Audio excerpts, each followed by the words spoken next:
This is a time for every human being to build themselves into a higher possibility. If you get one problem, let's see how to handle that. Don't multiply it in your head. If you shift this focus, we will go through any kind of time. When time to act in the world becomes open, you will be in a great advantage. If you're committed to enhancing your life, lifestyle will happen.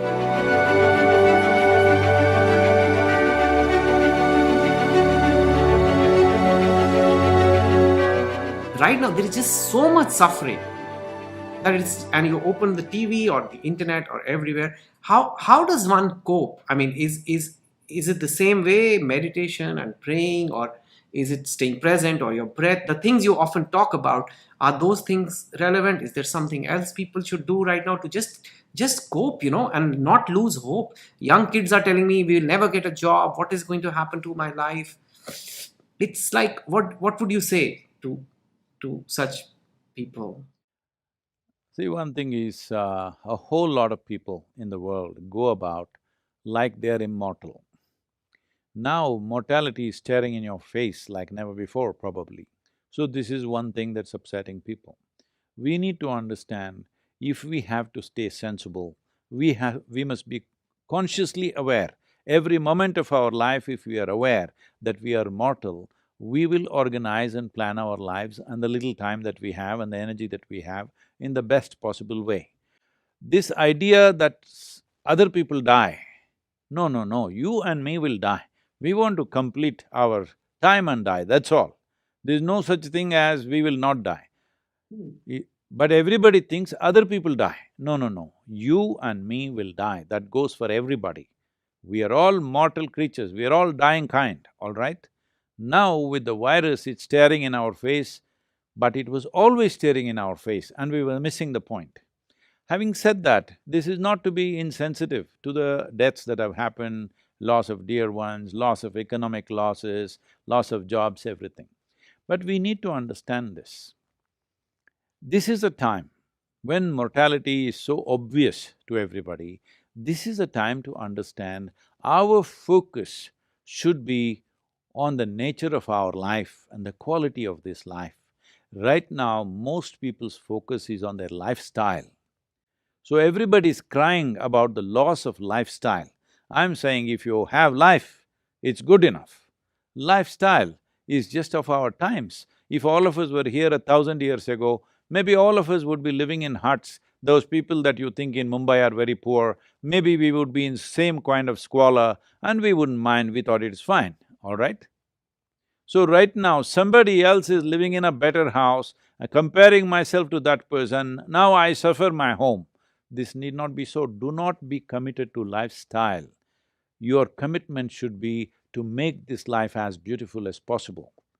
If you shift this focus, we will go through any kind of time. We must understand this compared to previous generations of people.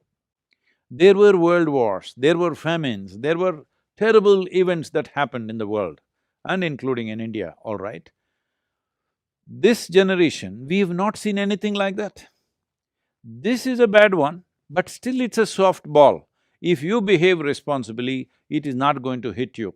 However responsible you are, if a war is happening, bombs would, bullets and bombs would just kill you, it doesn't matter where you are. Today, unfortunately in India, we have this problem because I've been talking to so many people, I'm saying this. People think war means it happens on the border.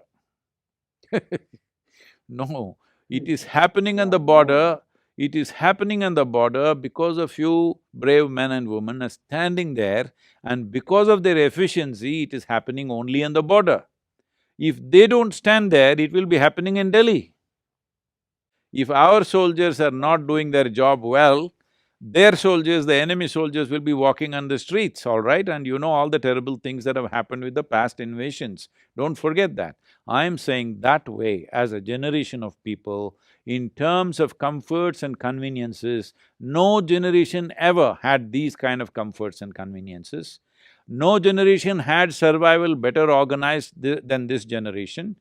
We just have to make sure nobody starves, that's all. Rest of it is only loss of lifestyle. Don't make big fuss about it. This is a time for every human being to build themselves into a higher possibility, either in your competence, in your emotion, in your thought, in your experience of life, in your joyfulness, in your peacefulness, in every way, please use this time to upgrade yourself. When time to act in the world becomes open, you will be in a great advantage rather than sitting and crying. Right now, WHO is saying that it is not just this pandemic, there is going to be a mental pandemic and there's going to be a suicide pandemic. See, our problem is if we get one problem, we want to multiply it into many. No, if you get one problem, let's see how to handle that. Don't multiply it in your head. Yes, it is a serious issue, it's not a joke. Yes, there is tremendous losses for everybody, but focus on being committed to your life, not to your lifestyle. Then you will see everything will change in many ways. See, if you committed to a lifestyle without being committed to enhancing this life, inevitably, one way or the other, you will move into crime. Maybe crime outside of the law or crime within the law, but inevitably you will move into crime once you're committed to lifestyle. If you're committed to enhancing your life, lifestyle will happen according to our competence and in the times in which we live. See, we must understand our lifestyles are all not made by us. Our lifestyles are of the times. See, right now, in 23, 24 hours from India, I'm here in United States. If it was 100 years ago, coming to United States means probably 45, 50 days up and 45, 50 days down, all right? But people are saying this 22 hours of flight is too long. Repeatedly, they're telling me, I said, what is too long? I'm glad it's only 22 hours. Otherwise, people were, sitting on a steamship and going, before that on a sailboat, not even knowing whether they'll get there or not. So I'm saying we are having, as a generation of people, we have the best of everything. Never before humanity has had these kind of things. Now, if we commit to enhancing our life rather than just enhancing our lifestyles, we can become the best generation ever because our survival issues are largely settled. We must understand this. 300 years ago, if you want water in the morning, you had to walk down to the well or river or pond to carry 2 buckets of water. Today, how many young men and women are even capable of carrying 2 buckets of water a mile? Physically capable, they're not anymore. I'm saying. So you open the tap, water comes, hot water comes, cold water comes, everything happens, and you're cribbing and cribbing and cribbing. Please don't crib. Use your life because whether you do something or not, whether you're joyful or miserable, whether you're making something out of yourself or nothing out of yourself, time is rolling away. Time is ticking away. You must understand that since you and me started talking, everybody who's listening and all of us, including you and me, are 47 minutes closer to our grave. If you think about it once in a way, it causes paranoia. But if you listen to the body, every beat in the body, it is clearly saying it is mortal, all right? Always it is reminding you it is mortal. If you are conscious every moment of your life, well, you wouldn't want to waste one moment doing something that doesn't mean anything to you. You would do only what truly matters to you. If all of us were doing only what genuinely matters to us, we will be living in a fantastic world, pandemic or no pandemic.